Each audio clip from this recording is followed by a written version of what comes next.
안녕하세요. 반갑습니다. 네, 안녕하십니까.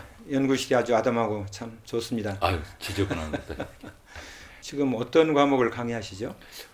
주로 연극사, 예, 그리고 예. 또 극작, 그다음에 축제와 공연 기획 이런 예, 예. 과목들을 강의를 하고 있습니다. 연구를 하시게 된 동기는 좀 말씀해 주시죠. 사실은 저 어릴 적부터 꿈이 예, 소설가였습니다. 예. 근데 고등학교 때도 소설을 좀 즐겨 읽었었는데 예. 한 소설에서 대학 연극반이 나오는 주인공으로 이렇게 나오는 소설을 읽은 적이 있었어요. 그래서 대학을 가면은 연극반을 해야 되겠다. 예. 왠지 연극반에는 좀 사람 같고 뭐랄까 좀 인생을 좀 네. 즐기는 사람들을 만날 수 있을 것 같다라는 생각 때문에 네.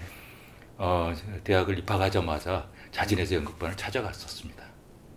연기, 그다음에 연출, 그다음에 국악원에도 계셨고, 그다음에 오페라 또 대본도 쓰셨고, 또 기타 연극 희곡을 많이 쓰셨는데 과연 진정한 전공이 어느 분야입니까? 점차 이 연극과 문학의 접점이 뭐냐 이런 생각 때문에 결국은 희곡을 공부해보자 이런 생각을 갖게 됐습니다. 그래서 사실은 이제 전공은 희곡이지만 저는 그런 것들이 특별하게 다른 일이라고 생각을 하지 않습니다. 제가 이제 그동안 해왔던 축제라든가 공연기획이라든가 그다음에 대본을 쓰는 일 자체도 예.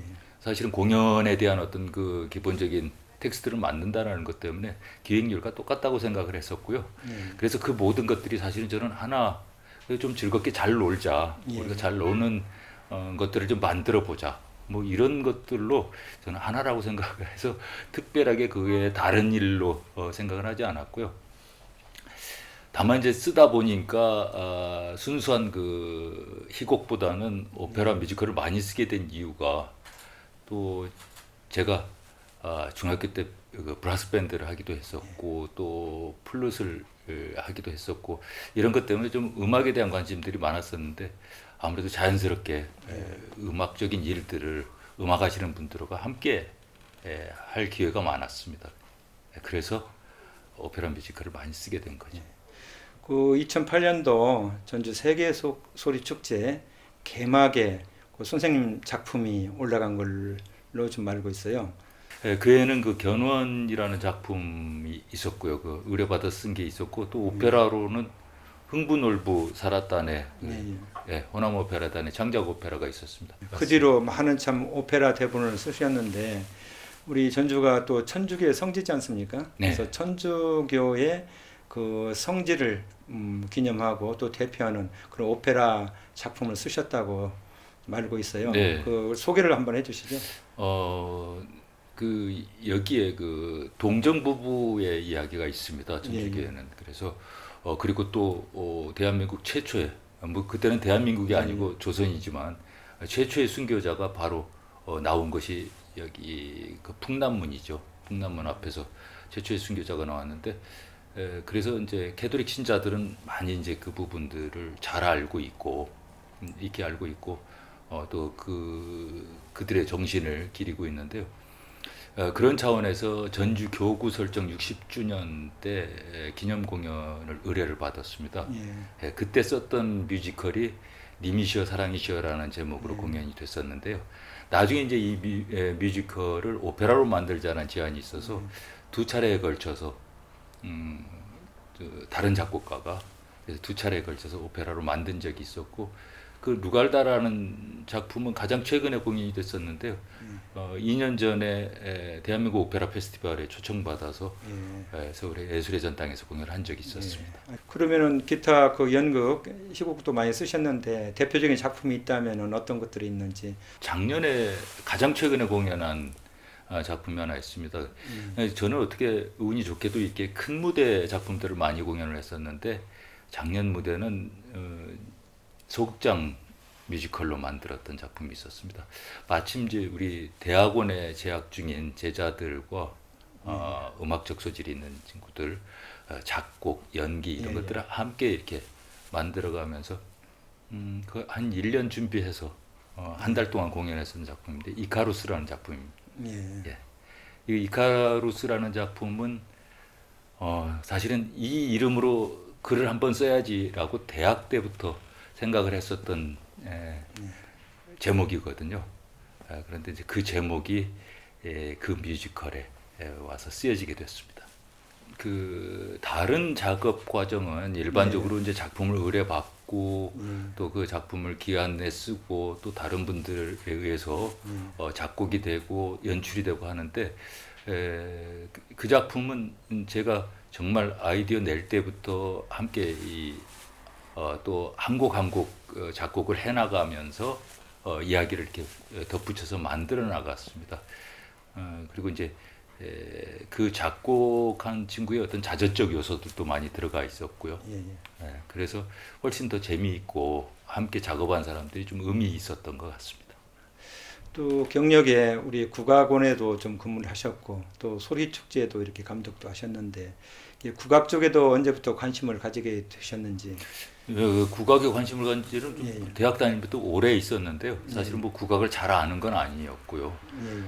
근데 우리 이제 전라도 사람, 특히 전주 사람들이 다 가지고 있는 귀명창적인 어떤 기질들이 자연스럽게 국악을 그렇게 자연스럽게 받아들일 수 있도록 그렇게 만들어줬던 것 같습니다.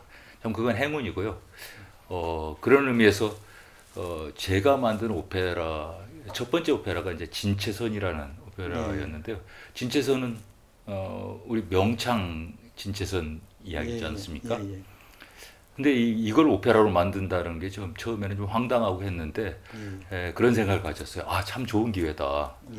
그래서 이제 제가 한 3가지 정도를 요구를 했는데 첫째는 판소리꾼을 주인공으로 해달라는 거였고요. 둘째는 국악기를 꼭 사용해달라는 거였고요. 그래서 오페라 안에서 그렇게 해서 만들어진 게 이제 진채선이었습니다. 근데 이 진채선 이후로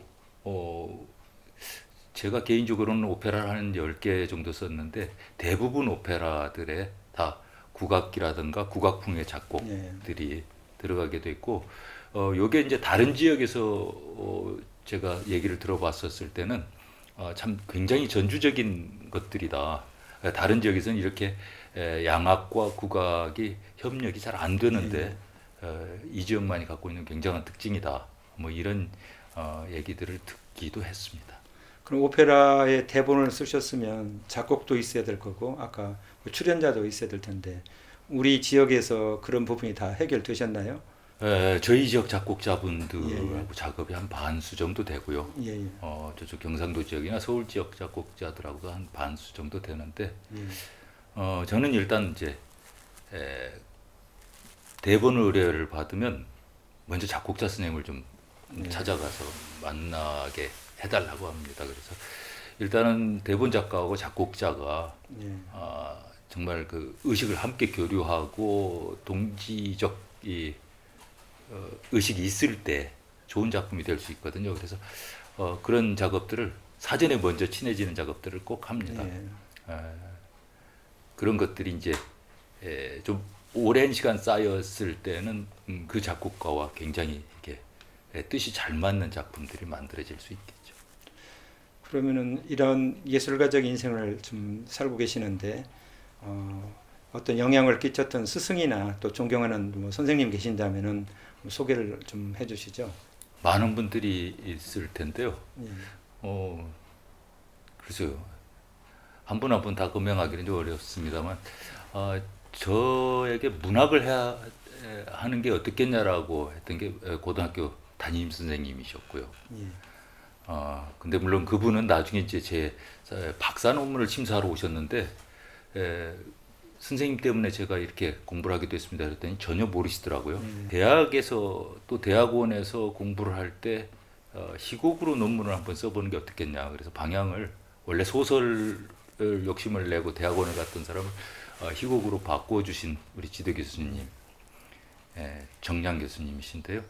그분하고 또 그다음에 무엇보다도 우리 지역 연극계 가장 큰 지금 어른이시고 신 우리 문치상 선배님, 이런 분들이 저에게는 아주 훌륭한 스승이고 또 존경스러운 삶을 살아오셨던 분들이라 그렇게 마음속에 담고 있습니다.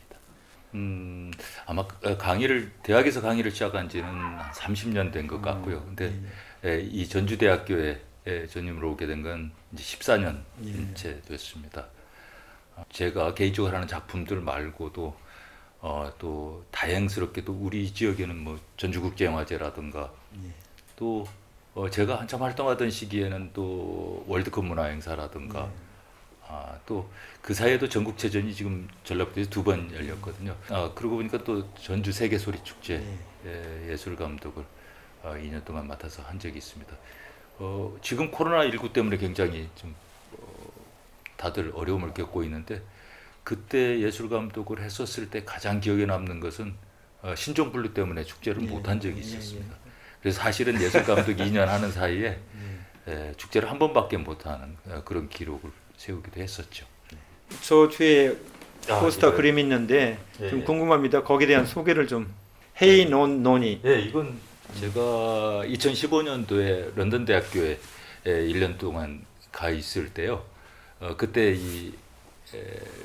런던에 섹스피어 글로브 극장이 있습니다. 400년 전 극장을 그대로 재현해 놓은 극장인데요.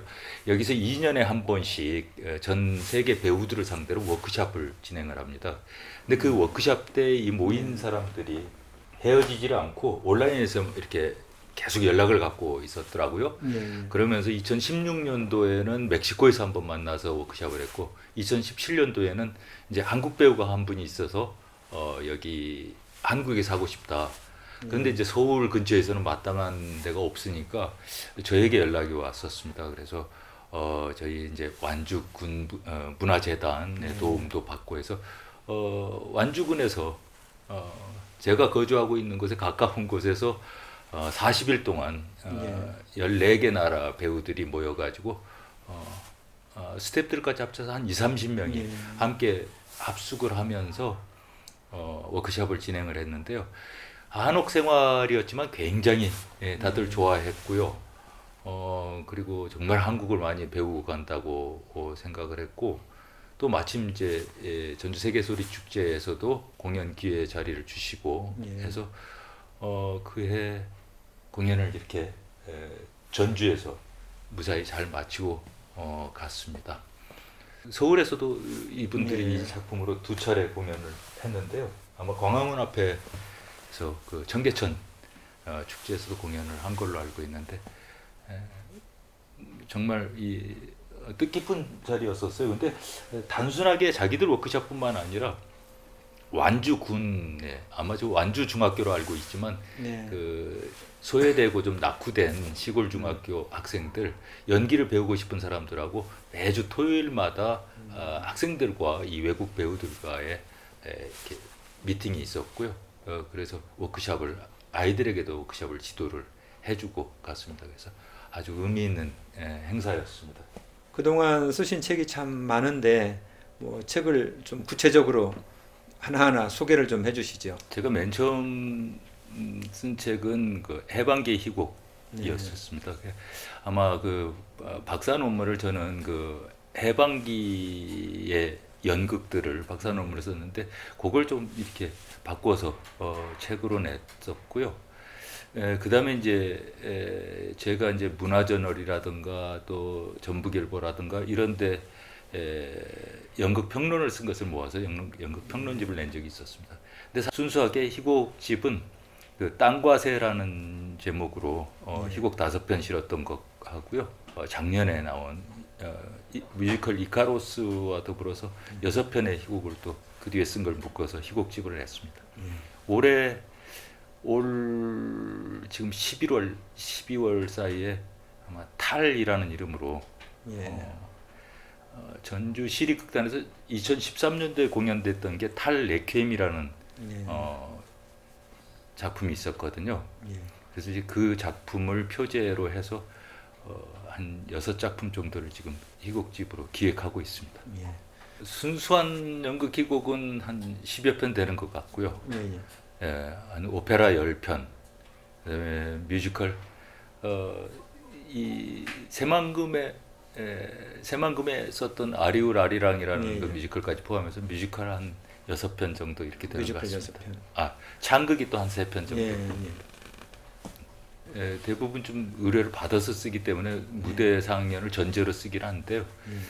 뭐 어떤 사람은 뮤지컬, 오페라, 뭐 희곡 너무 다양한 걸 쓰는 거 아니야 그러는데 사실은 제 쓰는 입장에서는 뮤지컬이나 오페라나 창극이나 같은 거거든요. 예, 가사 중심으로 같이 쓰게 되고 이제 누가 작곡하느냐, 음악적 소스를 어디서 가져오느냐의 차이만 있을 뿐이지 사실은 작가로서는 같은 일이라고 저는 생각을 하고 있습니다. 마라톤은 좀 제가 젊었을 때 꿈이었습니다. 42.195를 좀 한번 다 완주해보고 싶다 그런 생각을 갖고 있었는데 한동안 못 이뤘었습니다. 그래서 40대가 돼서야 정말 죽기 전에 이 일을 꼭 해야 되겠다라는 생각으로 40대가 돼서야 이제 달리기 연습을 시작했었는데요. 시간 여유가 있어서 달리기 시작을 했습니다. 달리다 보니까 정말 이게 불가능한 일이 아니구나 이런 생각이 들었고요.